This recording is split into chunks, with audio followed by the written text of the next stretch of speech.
много голяма част от младите се взеха много насериозно. Мисля, много ми е странно да говоря за нас, защото ние сме към тях, но същевременно не сме към тях. Обаче не сме към тях. Да, то ние сме в момента нито сме от големите, нито сме от по-малките, но искам да ти кажа, че преди никога не ми е правило такова впечатление, но може би сега е една идея вече, когато сме на път да завършим, 12-ти клас, ми прави впечатление по-малките ученици в нашето училище, какво отношение имат към училището и как са... Той ще ми ги обясня, аз знам много по-добре. Други ще ми обясня, аз ги знам много по-добре.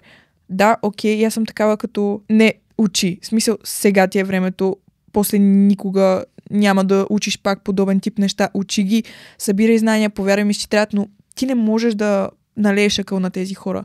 Мисълта ми е, и то най-странното е, че много често чувам изречението, то тия оценки са не ми трябва, те са за никъде, така и така. Да, ама то е до навика, то е до това да се научиш реално да учиш, защото после ще трябва да учиш много повече. Ако сега не ти трябват оценки, то те ще ти трябват след 2 години най-малко ще трябва да имаш диплома, която ти се взима примерно 11 и 12 клас, оценките трябва да можеш да учиш. И не става така, примерно сега 9-10 клас ще си загърбя ученето и после 11 клас ще уча, за да имам добри оценки. Не, всичко е въпрос на навик, въпрос на учене, въпрос на това дали можеш да учиш и просто хора не е готино да не учите. В смисъл учете. Наистина има смисъл, обръщайки се назад в момента и виждайки всичките години, които са минали, наистина виждам, че оценките, за които, шестиците, за които толкова много съм се борила и съм зубрила, да, имаше смисъл.